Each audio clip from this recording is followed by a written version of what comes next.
नमस्कार दोस्तों, आप लोग का हम लोग के एक नया टॉपिक में आप लोग को स्वागत है। आप देखेंगे ओटी आईसीयू और इमरजेंसी बेसिस में क्या होता है, इंटूबेशन होता है। आप लोग को अच्छे से पता होगा इंटूबेशन क्या होता है। इंटूबेशन के टाइम पे एक इंस्ट्रूमेंट यूज होता है, उसे बोलते हैं लारिंगोस्कोप। तो हम लोग आज लारिंगोस्कोप के बारे में पढ़ेंगे। और लारिंगोस्कोप आप लोग सबने देखा होगा, फिर भी हम लोग वीडियो के लास्ट में आप लोग को इमेज कर लेंगे। आप लोग गूगल करके भी देख सकते हैं लारिंगोस्कोप। तो लारिंगोस्कोप क्या है, उसका क्या क्या साइज आता है, क्या क्या फंक्शंस है, और कितना टाइप्स का लारिंगोस्कोप आता है, और कौन सी टाइप्स का लारिंगोस्कोप कहाँ पे यूज होता है, ये चीज हम लोग देखेंगे। ये मोस्टली क्वेश्चंस आता है एम्स हो गया, नॉर्सेट में एक ना एक क्वेश्चन आता है। 30 मार्क क्वेश्चन कहाँ से आता है, ओटीआई से इमरजेंसी, उनमें से लारिंगोस्कोप से 1 मार्क आना तय है। तो हम लोग लारिंगोस्कोप देखेंगे। लारिंगोस्कोप क्या है, पहले दो चीज मैं हमेशा पढ़ाने से पहले बोलता हूँ, टर्मिनोलॉजी आप लोग को पता होना चाहिए।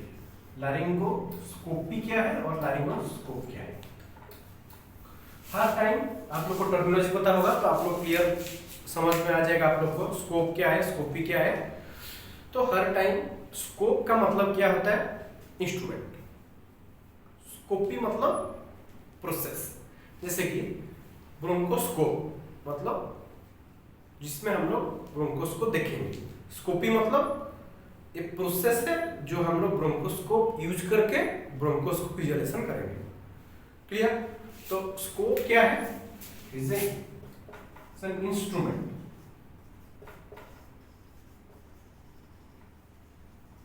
और स्कोपी मतलब प्रोसेस, मतलब लारिंगोस्कोप को यूज करके हम लोग लारिंग्स को देखेंगे और वोकल कॉर्ड को देखेंगे और वॉइस बॉक्स को देखेंगे। उसे क्या बोलते हैं, लारिंगोस्कोपी। स्कोप मतलब इंस्ट्रूमेंट। समझ में आ गया लारिंगोस्कोप क्या है, स्कोपी क्या है। तो हम लोग क्या देखेंगे अभी, लारिंगोस्कोप की साइज देखेंगे।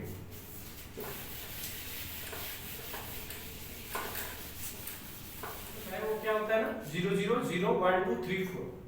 जो 0 0 होता है वो प्री टर्म के लिए होता है, 0 जो होता है टर्म के लिए होता है, और 1 जो होता है न्यूबॉर्न के लिए। ये टर्म और न्यूबॉर्न के लिए जो 0 नंबर का होता है।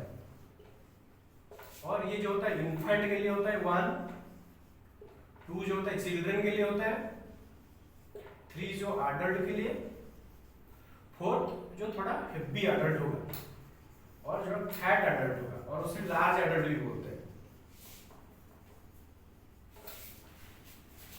आप लोग देख सकते हैं 0 0 जो नंबर का होगा वो प्री टर्म के लिए होगा, और 0 जो टर्म और न्यूबॉर्न के लिए होगा, 1 नंबर का जो होगा इन्फेंट के लिए होगा, 2 नंबर का जो चिल्ड्रन, और 3 नंबर का अडल्ट, और 4 नंबर का जो होगा लार्ज अडल्ट। ये जो मैं बोल रहा हूँ ये साइज है, जो ब्लेड आता है लारिंगोस्कोप का जो ब्लेड है उसका साइज है।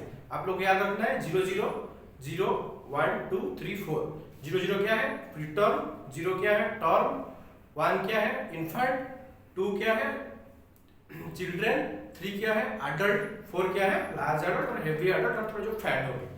समझ में आएगा। जो शॉर्ट नेक के लिए होता है ना, एक एक आप देखे होंगे शॉर्ट नेक के टाइम जो भी क्लिनिकल फील्ड में काम कर रहे हैं, इंटूबेशन के टाइम पे क्या होता है ना, जो शॉर्ट नेक होता है वो ज्यादा प्रॉब्लम होता है लारिंगोस्कोप जो ईटीट्यूब इंसर्शन करते हैं, उसमें एक मलम पट्टी क्लासिफिकेशन जो होता है उसको यूज करके हम लोग इंटूबेशन कर सकते हैं कि नहीं कर सकते वो देखते हैं। तो ये साइज डिपेंड करता है अकॉर्डिंग टू द नेक का साइज क्या है उसको देख के ये हम लोग का जो क्रिटिकल केयर स्पेशलिस्ट होंगे वो इंटूबेशन के टाइम पे वो देखते हैं कौन सा नंबर का ब्लेड कहाँ पे यूज करेंगे।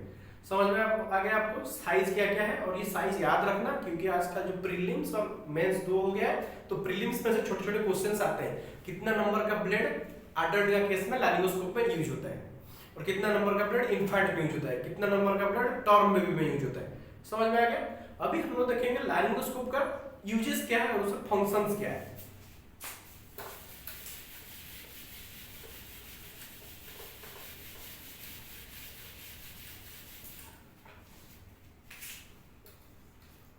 फंक्शंस और यूजेस। पहले मैं बोल दिया कि visualisation of the vocal cord.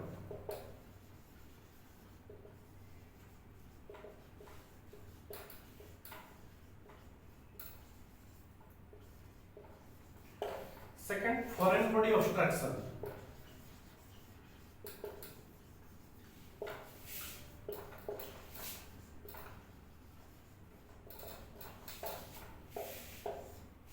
Third, using during इंटूबेशन।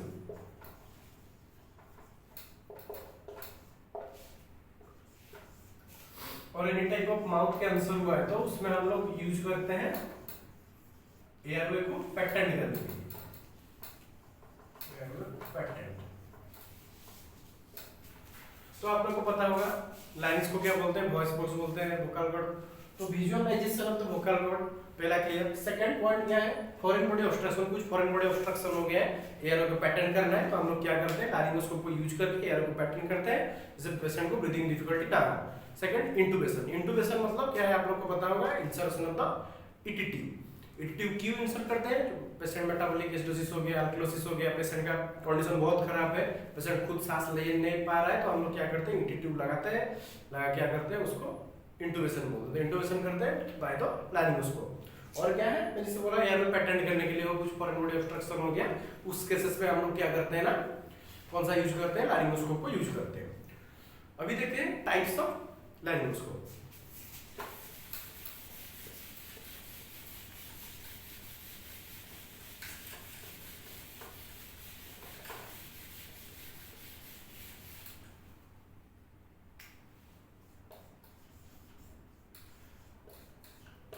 Total 4 types का होता है। एक क्या टाइप्स क्या है, मिलर, मैकिन्टोश, मैकॉय, डिजिटल।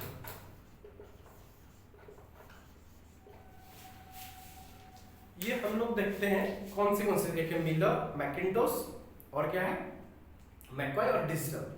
इसमें क्या है, 4 टाइप्स का होता है। यहाँ पे आप लोग को अडल्ट कितना से मानना है, ग्रेटर देन 5 इयर्स।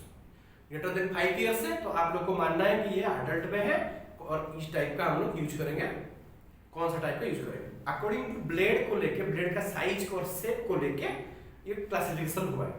तो जो मैकिन्टोश है आप लोग को याद रखने के लिए इजी होगा, MAC, मैकिन्टोश, एडल्ट और कॉर्ड। समझ में आया, जो मैकिन्टोश है ये A for adult, C for cord. मतलब जो ब्लेड होगा वो कैसे शेप का होगा, कॉर्ड का होगा, और A for adult, M for Macintosh. ये सिमिलरिटी देखिए। और आप लोग इसको क्या बोल सकते हैं, ग्रेटर देन 5 इयर्स। समझ में आ गया।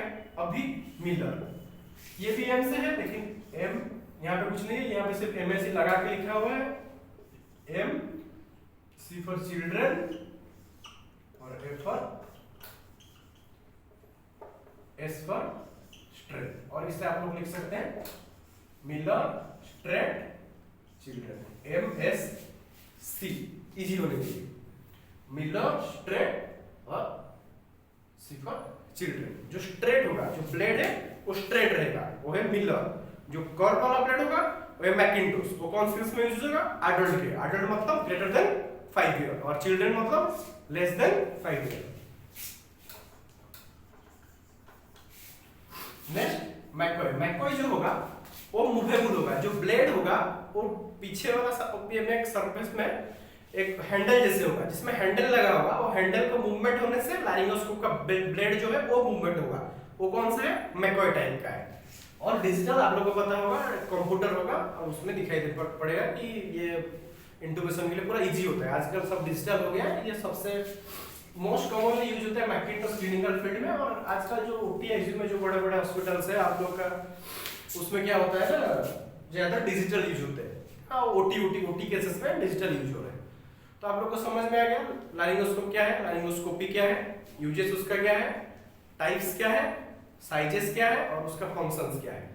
और लारिंगोस्कोप कहाँ पे और कौन सी में, एडल्ट में कौन सी यूज करते हैं, चिल्ड्रन में कौन सी यूज करते हैं, और उसका क्या क्या साइज आता है। और याद कैसे रखना है, MAC याद रखना है, मिलर, स्ट्रेट और चिल्ड्रन। और कर्व वाला जो होता है एडल्ट के केसेस में यूज होता है। मैकॉय जो होता है उसका एक हैंडल रहता है। और जो डिजिटल होता है वो मोस्ट कॉमनली यूज होता है। तो हम लोग ने आज लारिंगोस्कोप के बारे में जाना। कल हम लोग किसी और वीडियो में हम लोग इंटूबेशन के बारे में पढ़ेंगे, कैसे इमरजेंसी में इंटूबेशन होता है, उसके बारे में हम लोग डिटेल्स में जानेंगे। तो हम लोग को इसी टाइप का वीडियो आप लोग के पास आप लोग चाहते हैं कि आप लोग के पास ज्यादातर आए तो आप लोग हम लोग का चैनल को लाइक कीजिए, सब्सक्राइब कीजिए और जितना हो सके शेयर कीजिए। सारथी बनिए, स्वार्थी मत बनिए। जितना हो सके आप लोग को फ्रेंड को भेजिए और आप लोग को सबको ये ज्ञान होना जरूरी है। तो थैंक यू सो मच। अगले वीडियो में हम लोग अगले टॉपिक के बारे में बात करेंगे। Thank you.